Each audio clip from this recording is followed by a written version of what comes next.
Stick around to the very end and I will tell you why I use TP to measure the trunk. And there are a couple good reasons. Also, subscribe, okay?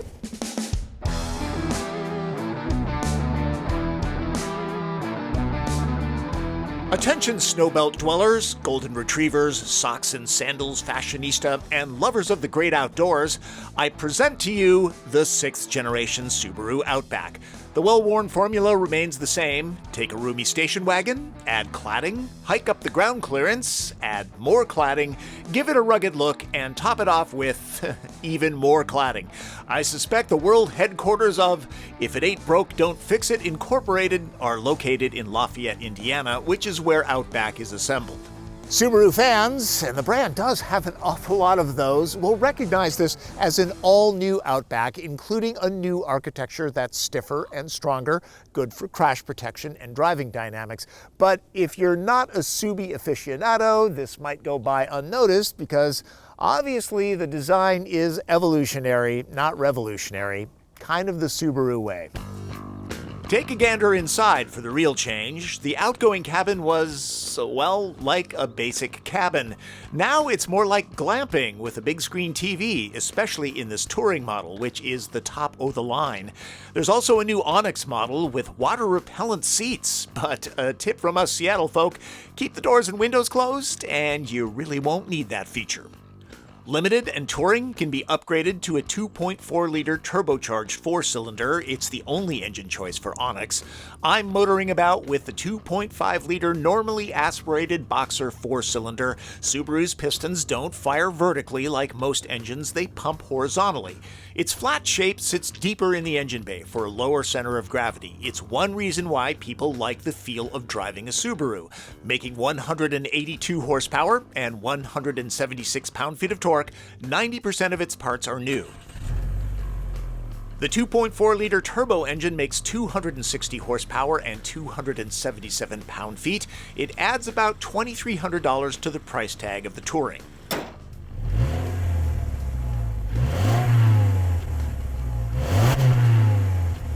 The smoothness of the Outback's automatic engine start-stop system is okay. You'll definitely feel it. It can be turned off, but it's not a button.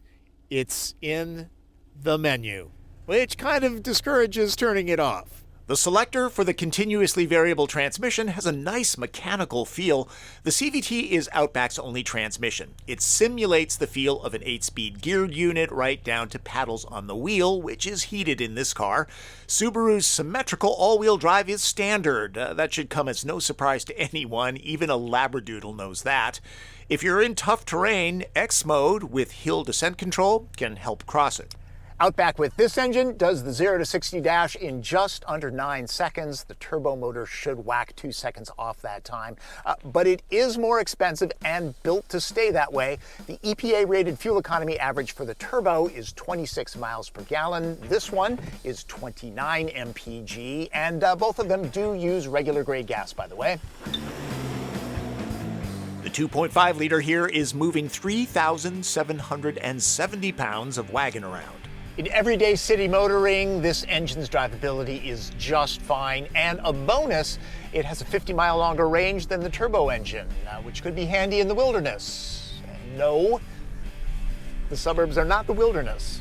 If the roads are poorly paved in your subdivision, the all-new suspension with McPherson struts up front and double wishbone layout with subframe in the rear soaks up bumps like a sponge. Steering weight is on the light side, not an awful lot of road feel coming up through the steering wheel, and the on-center feel is not particularly locked down on the highway.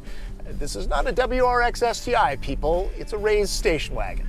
With brake torque vectoring, Outback corners well, so long as it's not thrown hard into a turn. There's some body roll, which is expected. It's not like an old Cadillac, though. It's what the faithful have come to expect from this brand. Steady as she goes. On the highway, Outback is moderately quiet, though drop your hiking boot hard onto the throttle, and you will definitely hear the engine. The Boxer has a unique kind of gruff sound to it. We took two friends out of town for the weekend in the Outback, and one of them commented on the engine noise, but they both drive Audis that are considerably more expensive. And weighted down with 4 adults and luggage, Outback got 34 miles per gallon on the highway. The dynamics of the continuously variable transmission are just fine in regular city driving, but like the engine, you'll definitely notice it under hard acceleration. It holds the virtual gear ratio for a long time, really winds the engine out, and the shifts aren't particularly quick, so in short, it's just like a regular modern CVT. Pay attention on the test drive to make sure you're okay with it for the long haul. The normally aspirated engine can tow 2,700 pounds. The XT Turbo models up that to 3,500. Outback's standard suite of electronic safety tech is called EyeSight. It's a camera-based system, and it includes automatic emergency braking, lane keep assist, and adaptive cruise control. It also includes a system that when you stop at a stoplight and go to check your phone, which you really shouldn't do, and the people ahead of you leave and you're not paying attention, it beeps to warn you, which is better than getting honked at by the monster truck behind you. I did not have the chance to off-road this Outback, but here's some footage from Subaru to give you an idea of what it can do. I've driven the previous generation over stuff much more intense than this. It's not a Jeep Wrangler or a Land Rover Defender, and it's not intended to tackle severe terrain. Subaru owners are grounded enough to know what they're getting into and what not to get into. There's a driver-focused mitigation system in this car that warns if it feels you're becoming sleepy or distracted, which is apparently my permanent state because it just kept beeping at me constantly. I ended up turning it off. The touring model tested here gets Napa leather. It's very soft. Might be a good idea to protect it from Labradors. Subaru does sell durable covers for the back seat. Maybe go with the less expensive premium version that has grippy cloths if you have dogs. There's a warm vibe in here and a lot of stitching. It's a bit busy visually with a bunch of things going on, but it should impress the Subie faithful. And for the most part, things are laid out in a very simple way, classic Subaru. Plenty of spaces to stow energy bars, sunglasses, and tennis balls for the dog in here too. The Harman Kardon system sounds solid, and if you're into CDs, you can still get a player as an option. The heated and vented seats will hold a wide range of people comfortably. The guy riding shotgun on my weekend trip is 6'8", and he had no issues. Only the driver gets adjustable thigh support. The sunroof is standard sized. Panoramic glass would be great in this rig. I really like the Outback's roof rack. The cross rails are built in and ready to swing into place anytime you need them. You're never going to be digging around the garage to find them. All but the base model get this 11.6-inch Starlink user interface, which looks great and improves on the outgoing system, but it's average in execution. Response is snappy enough, but there are a number of commands that are a page or two deeper in the interface than I'd like, and using them takes eyes off the road. There are hard buttons for some of the functions that are used often, and that helps. Android Auto and Apple CarPlay are here. They become small in a screen that's larger than an iPad. Okay, we're both 5'9", and this seat is adjusted for a comfortable driving position for you, right? Of course I do. Why wouldn't I? Keep your shirt on. I'm just making sure, sweating the details, because this space is pretty large, comfortable enough for a full-sized adult, maybe even a crabby one. Head, knee, foot, and legroom, all pretty generous, and the door openings are large enough so that you can get car seats in and out, no sweat. This being the plush touring model, my tush is toasty, and as long as there are cords in the car, people can charge up their phones. The door pockets are pretty big, and both backs get pockets the way it should be on all cars. The cushions are high enough for good thigh support. The driveshaft tunnel is on the moderate side, so 3 average-sized adults will get to the trailhead back here without griping too much, and if they complain, maybe have them hitchhike home. If you often have your hands full, maybe even better than a kick-to-open tailgate, simply stand next to the Constellation Pleiades badge for a few seconds and voila! While it's not good to stereotype, Subaru owners as a group tend to be sort of no-nonsense, so not sure that they'd even miss it. The security shade has a low-tech but handy feature. Makes it easier to load cargo while using it. Things can be powered back here. There are a bunch of tie downs. All of the small things that make life convenient are here. A spare tire is important. Many Subie owners drive to remote places, and the security shade does stash away here, though it takes a lot of time to wedge it in. The cargo hold is deep. Remote releases keep jeans from getting bumper road grime on them. Need a big flat space to haul dog crates? You could do a lot worse than Outback, and since it doesn't ride overly high, it's easy to load and unload. I'd like 40-20-40 split seatbacks though. The cargo opening is wide. Not that people will be stocking the cabin with this much TP, but if you wanted to, it's possible to get a couple years worth in here. 9 packs of the 2-ply is a very good score for a vehicle this size, and it's a reminder that a hulking SUV isn't needed to get impressive hauling ability. Outback is reasonably priced. Everything about the brand is reasonable, huh? A base model retails for $27,655, including freight. This fancy touring is priced at $38,350.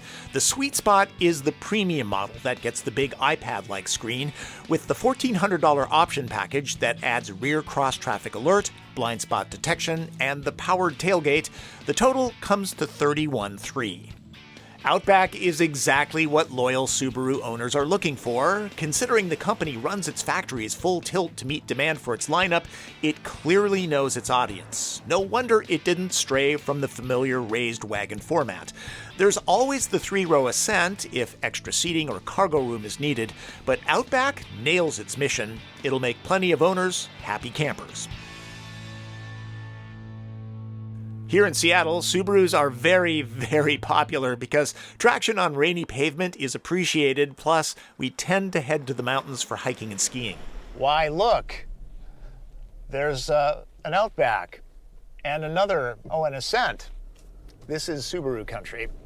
If you've been looking closely, you'll see that Martin Campbell was not driving while I shot the running footage. That would be my lovely wife behind the wheel, who insisted on not appearing on camera. Too bad. I wouldn't mind bragging. I married up. When you stop and think about it, one of the most impressive things about Outback isn't the all-wheel drive or the better-looking interior. It's the fact that Subaru can sell a station wagon to Americans in volume. Even Volvo, which made its name selling us wagons, has a hard time doing that these days. You don't see very many new V60s or V90s running around. Most Volvos are XCs these days. Just part of the Subaru secret sauce, I guess. All right, the reason why I use TP to measure the trunk. Well, first of all, it's inherently funny. Anybody that knows me understands that I like to give good information, but I also like to have a good time. And second of all, it's a good measurement metric about the size of a carry-on suitcase, and everybody can relate to that. And no, I don't buy it. I just walk in, grab it from Costco, and bring it out, and then I restock it myself. And I don't keep a stock on hand because this plastic isn't actually very durable. After about 4 or 5 load-ins, it tends to disintegrate, and rolls of toilet paper end up all over the place. Ask me how I know. And one more true story about this. When I first started doing it, I called up Costco Corporate to ask if I could do this on a regular basis. And they sent me back to a guy who I thought was the PR department, and he said, yeah, that sounds great. Go ahead and do it. And I said, okay, do I need a letter? And he goes, no, just say Jim said it was okay. I'm like, okay, Jim got a last name, just to be sure. And he says, Senegal. Now, you do know who Jim Senegal is, right? He, along with a couple other guys, started Costco. He's kind of a big cheese, and this is actually Costco #1, the very first one. So I thought that was pretty cool, and Costco treats their people pretty well. It's a good company. There you go. Thanks for listening to my long, rambling story. That's Driven. I'm Tom Voelk.